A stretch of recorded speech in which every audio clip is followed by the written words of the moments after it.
हाय दोस्तों, आप लोग कैसे हैं। उम्मीद करते हैं वो लोग बहुत अच्छे होंगे। आप लोग सभी लोग को मेरी तरफ से बड़ों लोग को प्रणाम, छोटे लोग को शुभ आशीर्वाद हो।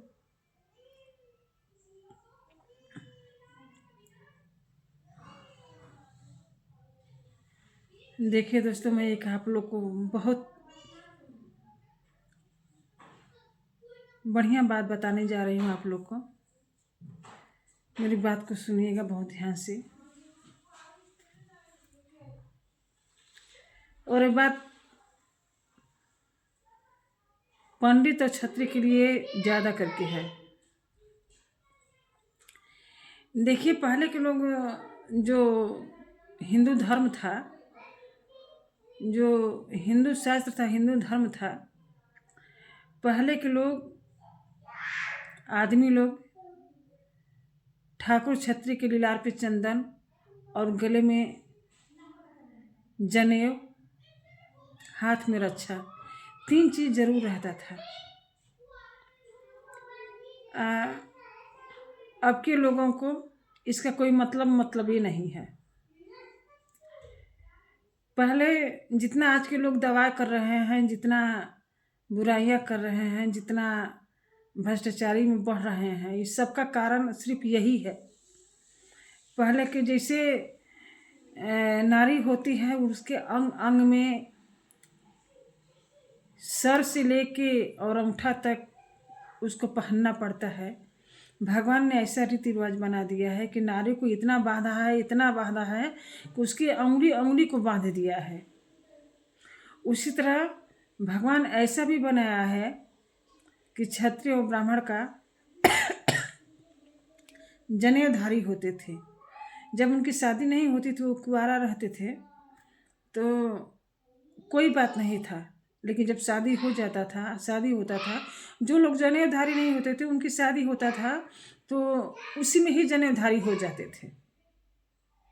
मंडप पे सबसे पहले जनेऊधारी ही होते थे, इसके बाद शादी होता था। इसके बाद वह जनेऊ हमेशा पहनते थे। तो जैसे औरत बंधी हुई हैं, उसी तरह आदमी भी बंध जाते थे। उनको जनेऊ पहनना जरूरी होता था, रक्षा बांधना जरूरी होता था, और माथे पे चंदन लगाना जरूरी होता था। चंदन लगाने से उनकी मस्तिष्क हमेशा ठंडा रहता था, और जनेऊ धारण करने से बाहरी कुछ हवा पानी नहीं लगता था।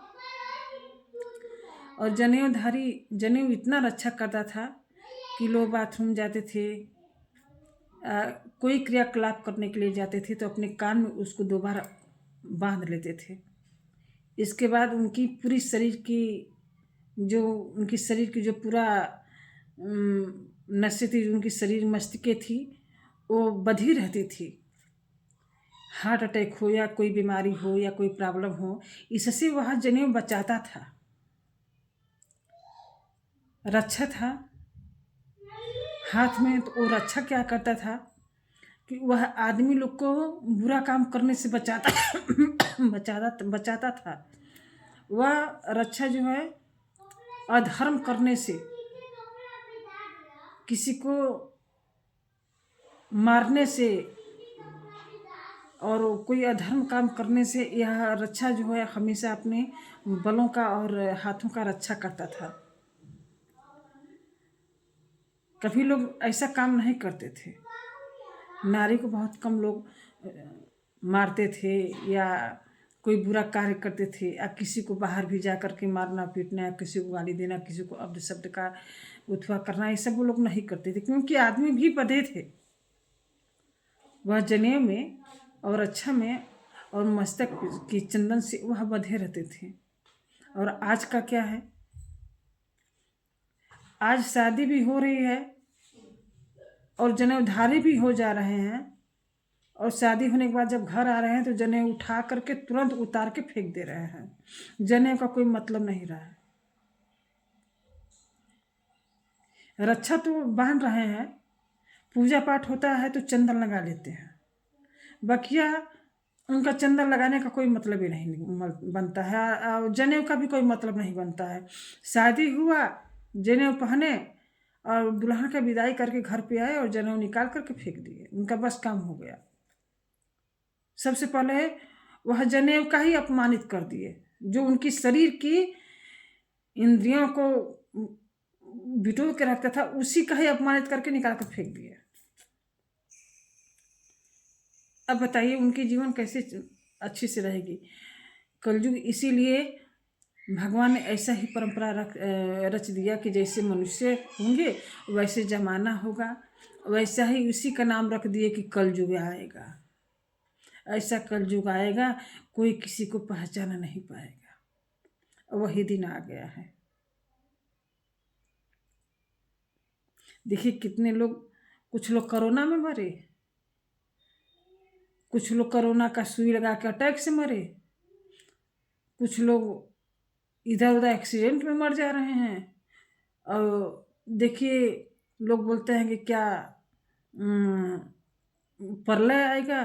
देखिए कुंभ की नहान में, उसमें भी प्रलय ही वो था ना, उसमें भी सैकड़ों लोग, कितने लोग मर गए, कितने लोग खत्म हो गए। ये क्या है? यह सब अपने,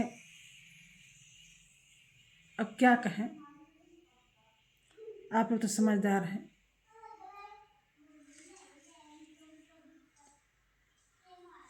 क्या ज़्यादा कहूँ, कहने का कोई मतलब ही नहीं निकलता है। अभी कोई सुनेगा तो कहेगा कि भाषण दे रही हैं, बोल रही हैं, लेकिन यही सच है कि जैसे औरतों का शरीर बंधा था, उसी तरह आदमियों का भी शरीर बंधा था।